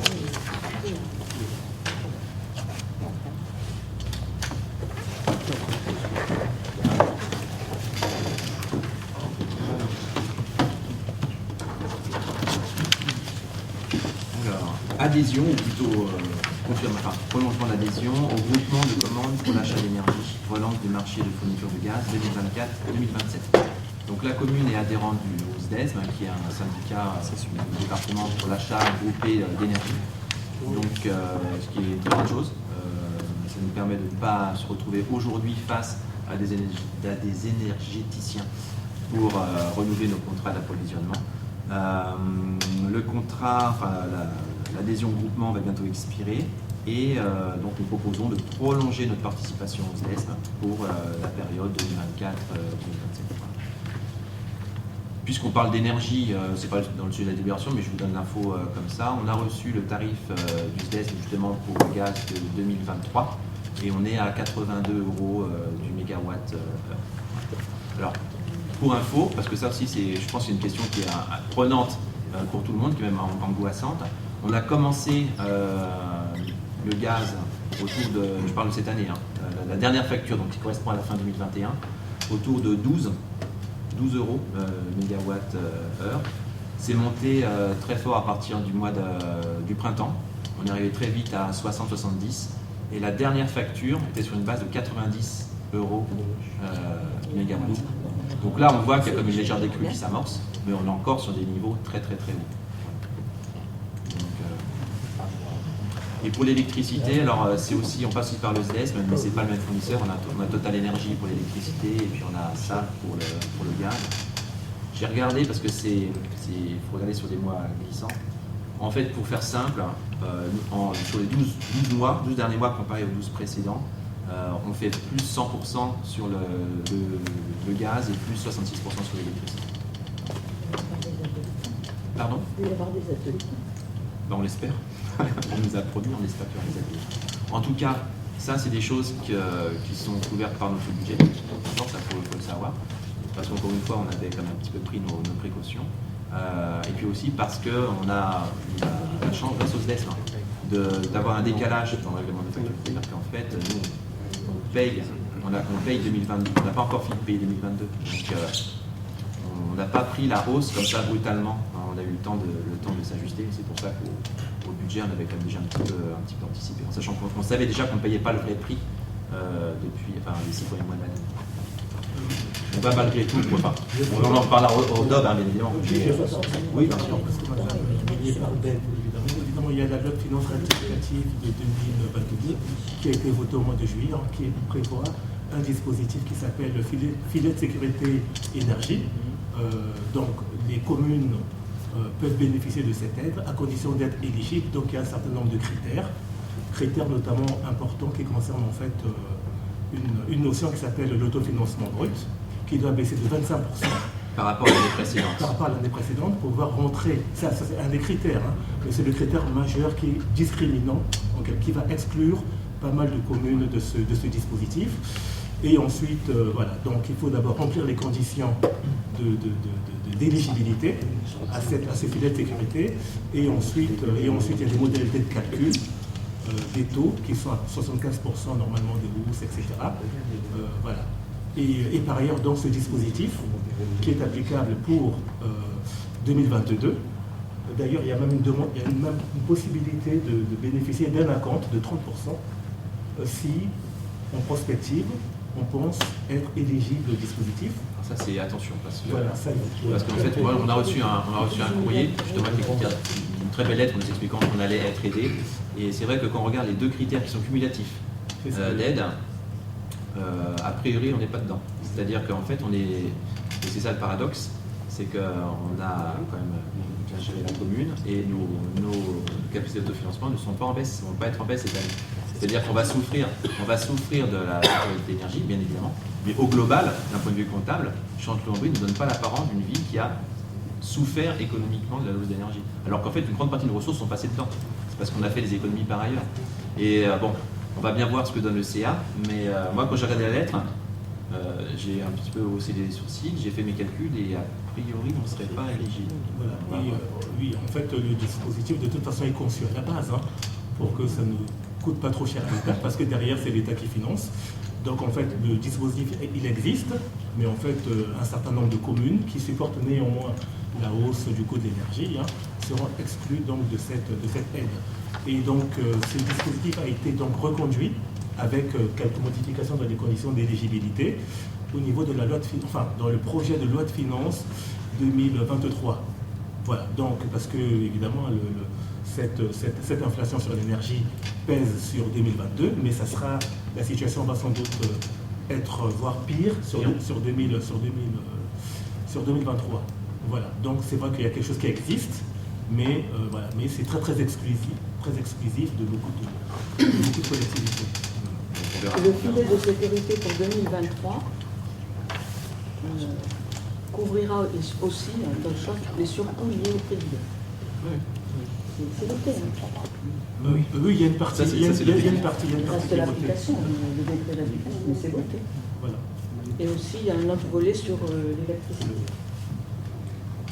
On verra combien on touche, on espère. Voilà. Donc, qui serait contre l'adhésion au groupement de commande pour l'achat d'énergie, donc l'IDES pour la période 24-27, qui s'abstiendrait? Merci.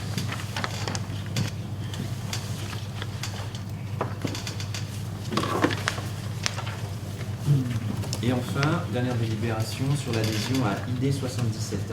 Alors, ID 77, je l'ai évoqué un peu plus tôt pendant le conseil lorsqu'il s'agissait de la renaturation de la cour du Lupio. ID 77, en fait, c'est un groupement d'intérêt public qui rassemble tout ce qu'il peut y avoir de ressources en ingénierie, en soutien technique, etc. au niveau du département. Ça existait déjà avant, on n'était pas adhérent, ça n'empêchait pas d'avoir recours au département ou à certaines de ses agences. En revanche, c'est vrai que maintenant le département nous pousse quand même très fort à y adhérer parce qu'ils ont besoin eux aussi de mettre de la cohérence dans le suivi de leur projet. On le voit par exemple, moi pour la commune du Pio, j'avais 3 intervenants d'agences différentes en fait. Le fait d'adhérer à ID 77, eh bien, ça fait une enveloppe unique en fait, et c'est eux à l'intérieur qui gèrent disons, la complexité, le qui fait quoi. Et ça permet de donner de la cohérence à l'aide du département, à l'aide technique que le département peut offrir aux collectivités. Donc, voilà. C'est assez quand même complexe, hein. Vous avez le dossier, je ne sais pas si vous avez eu le temps de le lire, en tout cas je pense que c'est intéressant pour la commune de profiter du soutien surtout technique, parce qu'on a pris l'habitude de faire beaucoup de choses par nous-mêmes, ce qui est louable, mais il faut quand même reconnaître ses limites. Oui, ça existait déjà, mais on n'était pas dedans.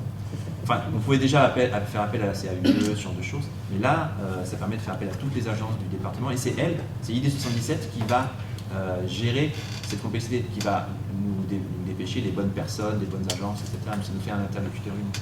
Et en plus, ils sont proactifs, c'est-à-dire qu'ils vont aussi venir vers nous pour nous faire des propositions. Ça, ce qui est très appréciable. Mais ils n'ont pas modifié, il me semble que ils n'ont pas modifié leur champ d'intervention. Ben, vous avez vu, il y a 2 avenants.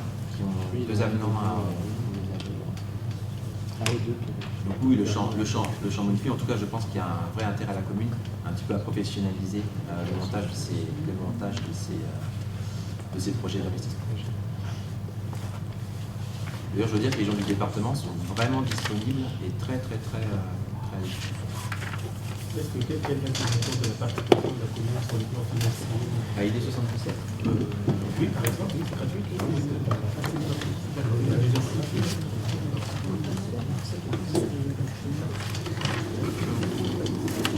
Je vous propose de passer au vote. Donc, qui serait contre cette adhésion? S'il s'abstiendrait?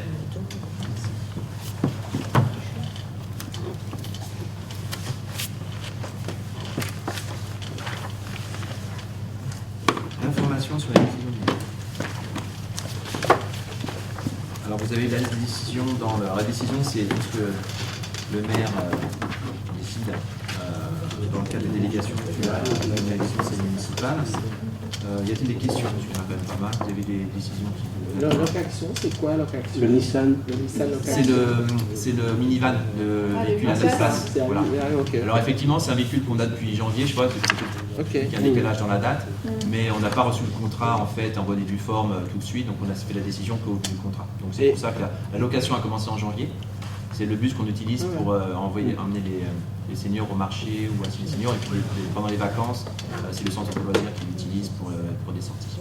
Et une autre question, on a une interrogation sur unité sécurité mobile pour le Loupio qui apparaît ensuite la télécontrat télésurveillance Loupio UMI sécurité. Oui, alors tous les contrats de télésurveillance ont été refaits. Votre interrogation porte sur quoi en fait? Le nom. Le nom, c'est la même chose. C'est la même chose. Alors, il y a l'avenant, il y a le contrat télésurveillance Loupio UMI sécurité du 2 mai, et après on a un avenant au contrat, donc c'était avec unité sécurité. En fait, il y a une décision à chaque fois qu'il y a un contrat. Donc, mais c'est la même boîte. C'est une autre société. Pourquoi? Il y a deux UMI sociétés. sécurité, Oui. contrat location Loupio sur le bas de la première page, et après on a un avenant au contrat télésurveillance contrat groupe scolaire le Loupio qui s'appelle unité sécurité mobile. Donc c'est juste savoir si c'est. Non, bah, ça veut dire que c'est pas la même société. D'accord, voilà. C'était. Comment on fait un avenant sur une société différente? Eh ben, ça doit être un contrat qui est c'est un avenant, donc c'est un contrat qui est antérieur au. Donc il y a deux contrats. Bah oui. Deux contrats de télésurveillance pour le même bâtiment. Non, mais c'est sur peut-être pas les mêmes zones ou pas les mêmes natures de surveillance. Non, à chaque fois qu'un contrat est signé, il y a une décision qui doit être prise. Oui, ça j'ai bien compris, mais on s'interrogeait sur le fait qu'il y ait deux sociétés différentes pour le même bâtiment et pour la même définition en fait. Ça marche. Je vais regarder avec le service technique, d'accord? Je vous ferai une réponse. Ouais, parce que là c'est. Après, elle a peut-être changé de nom entre temps. Moi, je voudrais savoir le virement de crédit SGC Shell, c'est quoi? Ça, c'est une décision, monsieur Pambouza, c'est une décision modificative. Il n'y a pas de montant d'ailleurs.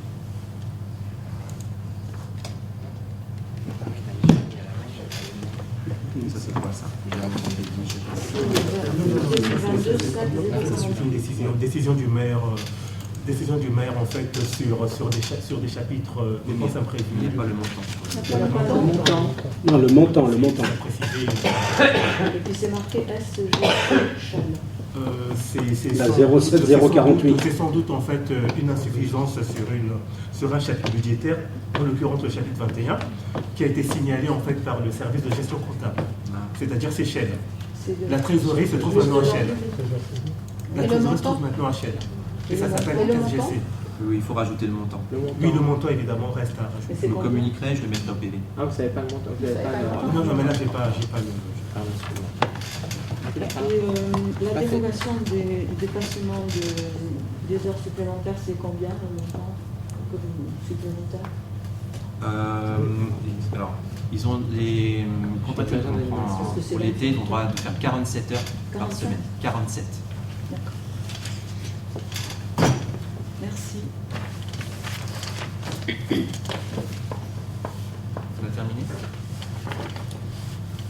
Et bien, il est 22h03, le conseil municipal.